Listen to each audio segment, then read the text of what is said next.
We see ultras all around the world. From the frightening to the incredible, they are clearly the beating heart of many football clubs. But they're also a source of controversy. So we decided to break it down once and for all. What is an ultra? And what do they do? We've all grown used to scenes like this out of Italy and Germany. Scenes from this to this in the MLS. The glory of the Balkans, and all too often see them portrayed as criminals for moments like this. But what are ultras and what do they do? Originally used by the Gazzetta dello Sport to describe a group of supporters in the 1960s, ultras or ultras are one of the most broadly defined subcultures in the world. However, the term was only appropriated by an actual fan group in 1969, with Sampdoria's Ultras Tito Cucciaroni and Torino's Ultras Granata. Since then, fans have reappropriated the name, but given the global reach of the game, the term is far from clearly defined. Italians interpreted foreign styles of spectatorship and made their own, something between the South American Barras and Brazilian Torcidas and the British hooligans. Thus, ultras groups were established, born to represent the distinct cultures and traditions from which they originated. Taking inspiration from the time of city-states, in which autonomous cities would defend their identity and their interests against others, ultras value the defense of their territory, which is a feeling that has its roots in the historical age. They are the most fanatic supporters of a team, representing a sort of 12th man. Contributing to what's happening on the field, there's like no feeling like it. An ultra is constantly committed to the club, setting up for match days and social events during the week, attending training sessions and youth games, and showing up hours ahead of match day for any last-minute preparations.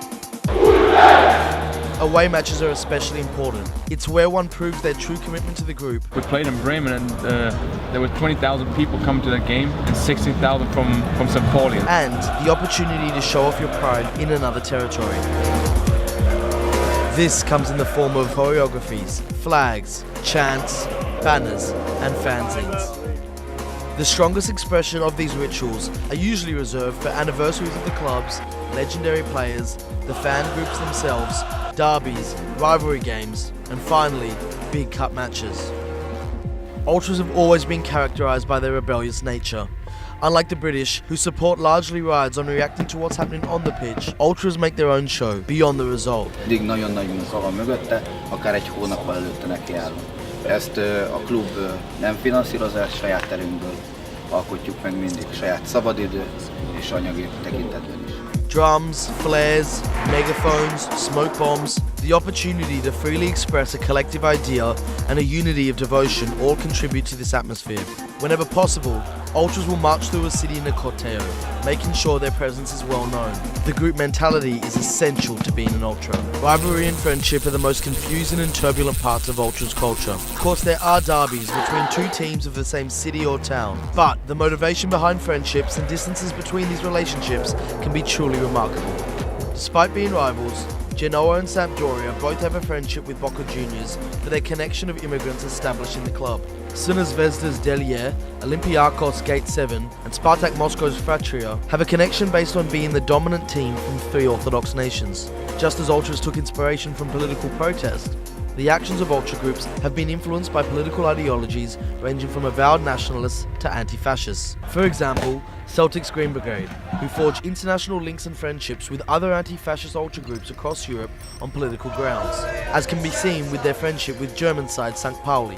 While on the contrary, Lazio's Irriducibili consider Livorno and Atalanta among their biggest rivals due to their political stance. Lazio's ultras consider themselves to be far-right, while Livorno and Atalanta fans are left-wing. In recent decades, the culture has become a focal point for the movement against the commercialization of sports and football in particular. Big TV contracts have left stadiums empty, ticket prices are on the rise, and players seem to live in a different reality, where loyalty is lost and the chance of signing for a higher wage bill wins over the chance of acquiring legendary status amongst a group of fans. To ultras, football at the highest level often feels like a sanitized product, built more for those in the main stand and in commercial suites than for the most devoted fans behind the goal. Simultaneously, authorities continue to innovate new forms of repression against fans. Bejussul Magyarországon egy stadionban, legalábbis itt a Fradinál, kell egy személyigazolvány, egy szurkolói kártya, ami tartalmazza a születési dátumot, az embernek az édesanyja nevét, e-mail címét, a címét, illetve a tenyérlenyomatát.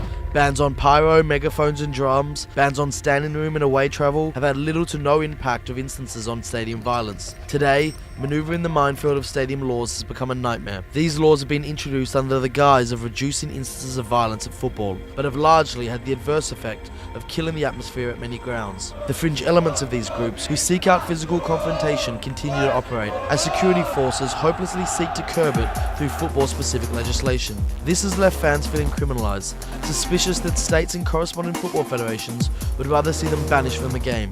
Whatever your club or political affiliation, the breadth of ultras culture around the world is a testament to this beautiful game. At times, this passion can escalate into violence, but this is not an ultras problem, but a societal one.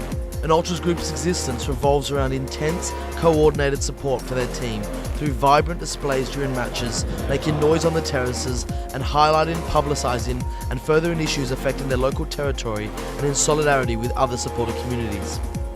In Egypt, the ultras of Al Ahly and Zamalek have largely been credited for their pivotal role in the uprising of the Egyptian revolution. These are just a small number of the incredible initiatives regularly organised by nearly every ultras group in the world. Like all groups, ultras are hard to stereotype and even harder to define. But one thing is for sure, they are not all criminals, and when it comes to football, they remind us of a purer game. One in which you go out and support your team regardless of the names on the back of the shirt, turning friends into family and being proud of where you come from.